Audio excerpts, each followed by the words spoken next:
Hola a todos, bienvenidos a nuestro primer podcast Escuchando al Internista de hoy. Aquí podrás encontrar información práctica y certera de lo que realmente es y hace un internista en la práctica diaria. Espero que te sea de provecho. Hoy iniciamos con el verdadero concepto de lo que es un internista. Me acompaña John Pedroso Pupo, internista neumólogo, y vamos a clarificar algunos temas al respecto. Buenas noches, doctora Mora. Gracias por la invitación y me parece que es un tema muy importante que abordemos sobre las realidades y esos retos que tiene el médico internista en nuestra sociedad. John, ¿qué es un internista? Dime, tú te vives emitiendo comentarios de que frecuentemente nos confunden con el médico interno, con médico general, incluso con médicos familiares. El médico, Karen, el médico internista es el médico primero que tuvo que haber tenido como primer paso haber estudiado medicina. Segundo, iniciar un proceso de formación en medicina del adulto. Cuando uno habla de medicina del adulto, se refiere a aquel médico que hace un entrenamiento especial en la atención de pacientes mayores de 18 años. ¿Y cuál es la esencia en sí del médico internista? Es tratar, manejar, hacer diagnóstico y atender todas las patologías que competen al paciente adulto. De hecho, si uno compara, el internista es la versión del médico pediatra, que es el que ve la población menores de 18 años. Ahora, siempre en nuestra sociedad a veces hay esa confusión de el internista, a veces no hay una diferenciación entre interno. El interno es un médico no graduado que está en formación y que por su condición de su entrenamiento está prácticamente ubicado en un hospital donde está fortaleciendo su práctica, pero es un médico no graduado. El internista es un médico graduado que ya tiene una especialidad en el paciente adulto. Sí, por otro lado también hay una tendencia a confundirnos con médicos generales, médicos familiares. El internista es un médico especialista que se encarga de ahondar en las enfermedades o las patologías del adulto, pero a diferencia del médico general, el internista se encarga de instruirse día a día en todos aquellos recursos diagnósticos y aquellos avances tecnológicos y científicos que van a favorecer para realizar un adecuado diagnóstico.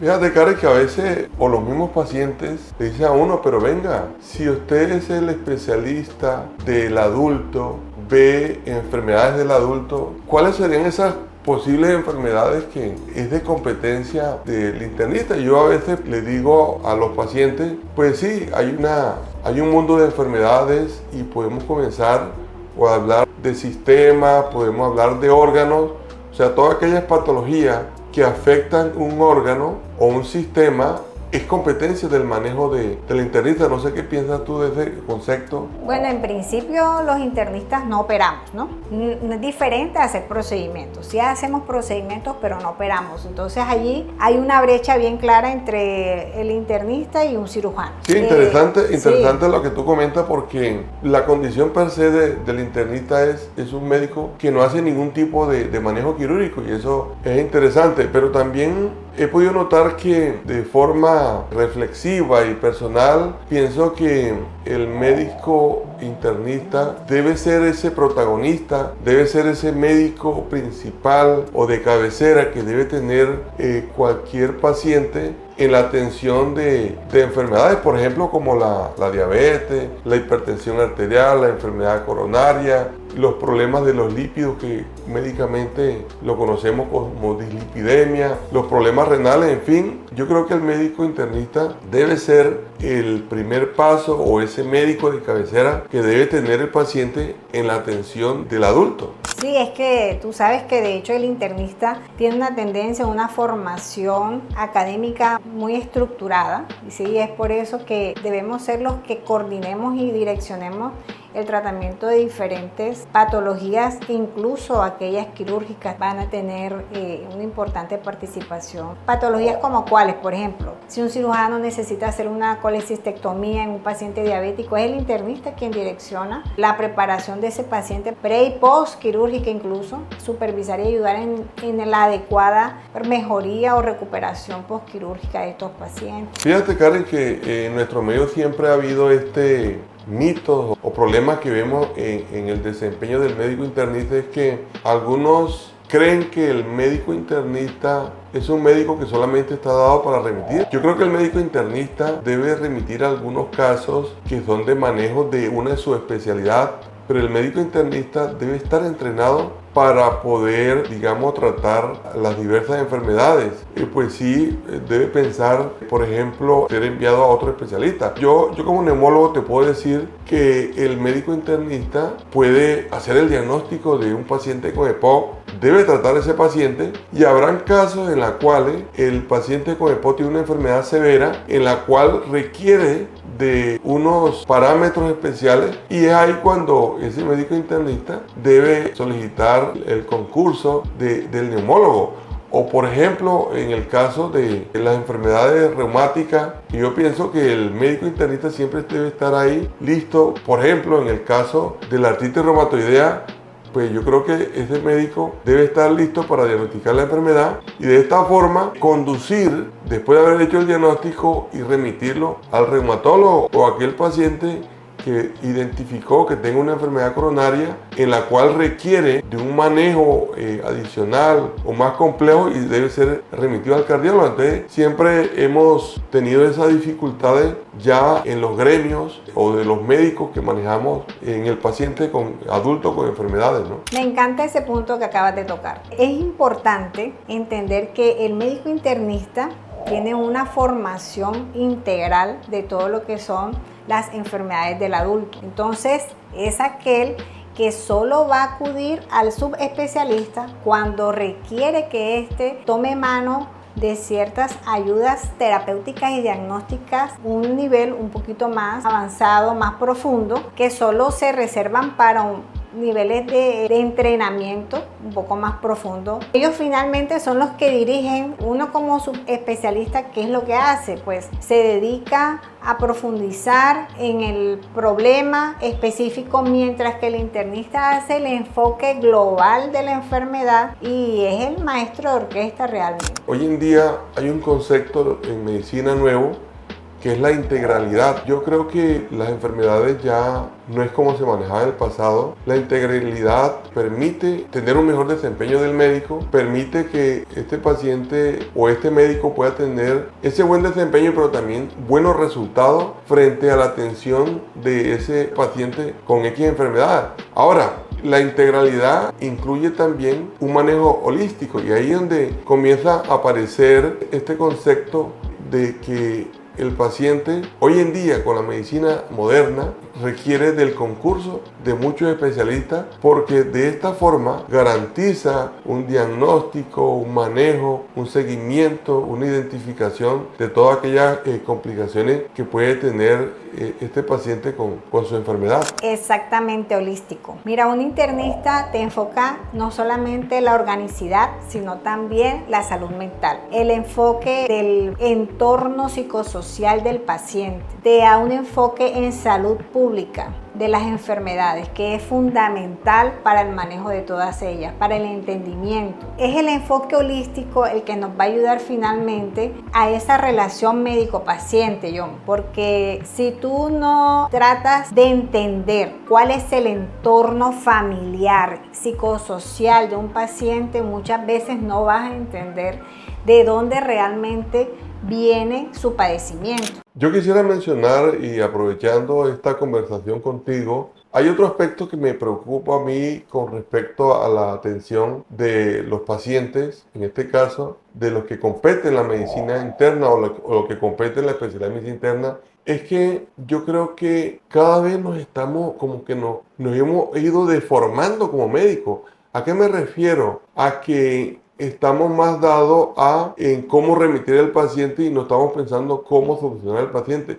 Y a veces, digamos, la rutina hace que a veces comenzamos a perder ciertos elementos que son bastante importantes y primordial, y especialmente en la medicina interna, es ser un poco más médico, escuchar más al paciente, ser más analítico, crear más empatía, revisar al paciente, porque nuestros pacientes hoy en día se nos quejan de eso, que el médico no me habla, no me mira, no me revisa, no me toma la presión. Y yo creo que es una preocupación que tengo yo, y yo creo que aquí juega un papel importante el médico internista, volver a esa esencia, porque creo yo que es la verdadera medicina que aplicamos a nuestro paciente, conversar, hacer buena empatía, y esto nos permite entonces estar más cerca del paciente, más cerca de la enfermedad, y de esta forma ayudarlo. Entonces, esa medicina donde todo el mundo anda corriendo, donde todo el mundo, digamos, no se centra en el aspecto emocional que tú mencionabas, cómo se interrelaciona ese paciente con su medio, porque ahí podrían estar las respuestas a muchos de los problemas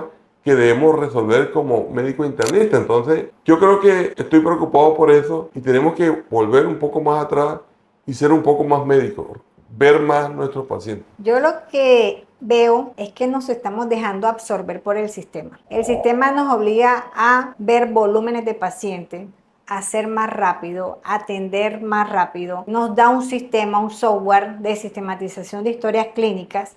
Entonces ya tú no ves a la cara al paciente, tú estás viendo en la pantalla de un computador, preocupado por recoger datos y datos y datos, ¿sí? Hoy el sistema de salud son datos que hay que recoger, datos y más datos, pero realmente esa parte holística se ha perdido, y pienso yo, nos estamos dejando absorber por el sistema. Bueno, ¿Qué podemos hacer? ¿Tú qué qué piensas? bueno, ¿Qué haces? qué bueno ¿Qué que hacemos? hayas hecho ese comentario, porque Sí. fíjate que el sistema, yo puedo decir, yo soy médico de ley 100. ¿Por qué? Porque yo no viví el sistema anterior antes de la ley 100. Yo soy médico de ley 100. El médico de la ley 100 está muy dado a que el sistema intenta moldearlo. Y yo creo que hay que evitar eso, ¿no? Porque si nos dejamos moldear de ese sistema, entonces comienzan a manipularnos con el tema de los tiempos, comienzan a quitarnos que no debemos pedir ciertos exámenes. Yo creo que esto está atentando contra la ética que debe tener uno como médico. Y pues no hay que darse moldear. Hay que ser ético, hay que hacer lo que necesitan los pacientes para poder tener buenos resultados. Si uno trabaja con alguna entidad, digamos EPS, y digamos trata de moldear a uno de esa forma, pues uno tiene que entrar y poner su punto de vista, porque si no, esto se convierte en un caos y perdemos el norte. Entonces ya nos dejamos moldear, nos volvemos autómatas, perdemos nuestra autonomía, porque ese es lo bueno de la medicina, que todavía somos autónomos. Tenemos capacidad de decisión y análisis, y sin necesidad de que alguien nos esté, digamos, contaminando de todos estos procesos. Ahora, de hecho, los pacientes a veces hasta han aprendido eso, ¿no? A veces el paciente dice que no me mandan buenos medicamentos. Eso no es cierto. Esos son otros tabúes que existen en los pacientes, que no me mandaron los exámenes adecuados. Eso no es cierto, porque son tabúes que se generan dentro de los pacientes con respecto a lo que es el desempeño del médico. Pero lo que sí llama la atención es que no nos dejemos moldear, y tenemos que ser un poco más médicos, más autónomos, para ayudar a resolver los problemas de nuestros pacientes. Sí, fíjate tú que es precisamente ese moldeamiento que nos lleva quizás a errores diagnósticos. Ya eso está claramente documentado, que el sistema de salud, incluso en otros países, lleva a que tomemos rutas y formas de trabajar que tal vez no son las más adecuadas, y nos llevan a errores diagnósticos. Sí, mira, hay una parte importante. Yo, además de ser médico especialista, pues soy formador de médicos, y yo siempre ando luchando y pregono. Es que el primer aspecto es que no debemos perder la esencia como médico. El segundo aspecto es que debemos aprender una cosa que a veces yo digo que lo aprendimos fue en el camino, pero no porque alguien se dedicó a enseñarlo, y es el razonamiento clínico. El razonamiento clínico permite esas bases que debe tener el médico para poder ser un poco más analítico, autocrítico, y de esta forma pues disminuir los errores médicos. Entonces hay una metodología, hay un análisis profundo para poder llegar al diagnóstico y esto disminuye, digamos, los errores médicos, que ahí estamos enfrentados a eso, ¿no? Y que de esto nos ayuda a que esto disminuya. Pero fíjate que a mí, ahora que tú mencionas este concepto, se me viene la idea es cómo la medicina ha ido cambiando en la medida que pasa el tiempo y eso es así. Y a veces nos encontramos con una medicina que se vio mucho en la pandemia del COVID, que fue la telemedicina. Entonces, yo estoy preocupado que la telemedicina debemos practicarla, pero debemos practicarla en aquel paciente que no tiene fácil acceso al internista. Pero si ese paciente tiene fácil acceso al internista, pues yo creo que la recomendación mía es que debe ser visto directamente por el médico internista. Pero si ese paciente está en un sitio de difícil acceso, pues yo creo que juega un papel importante la telemedicina que se puso en práctica, que la teníamos olvidada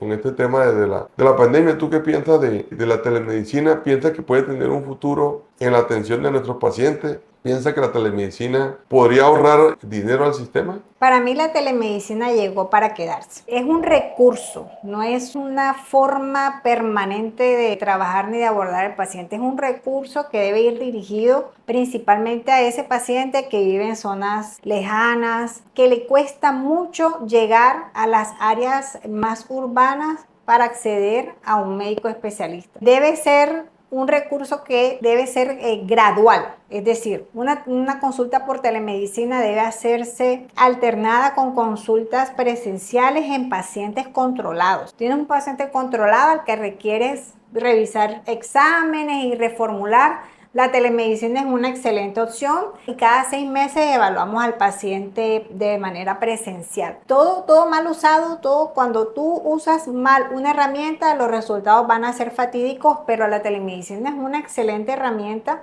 para aquellas personas de áreas rurales en donde el acceso es difícil. Tú lo sabes, en nuestro país las vías de acceso son deficientes, el campesino no tiene acceso a las áreas rurales con facilidad. Entonces, para mí la telemedicina llegó a quedarse. Bueno, Karen, yo creo que en este podcast que hemos tenido, esta conversación que hemos tenido hoy, yo creo que hemos abordado una cantidad de temas que nos preocupan, ¿no? Pero yo sí quiero dejar ciertas ideas que son importantes para concluir este podcast. Es que, uno, no debemos perder la esencia del médico, ¿no? 2, tenemos que ser más empáticos con nuestros pacientes. 3, tratemos de ayudar mucho al paciente, de resolverle sus problemas y no convertirnos como una especie de médico que remite a todo el mundo. Pues que pienso yo que la relación médico-paciente es lo más importante en aras del futuro de la medicina interna y de toda la medicina, que es la inteligencia artificial, y tal vez lo hablaremos más adelante en nuestro próximo podcast. Es que esa relación médico-paciente es la que tal vez va a hacer la diferencia cuando realmente llegue la inteligencia artificial a posicionarse en la práctica médica. Doctora Karen, muchas gracias John, por placer invitarme a este podcast. Saludos, nos vemos en un próximo.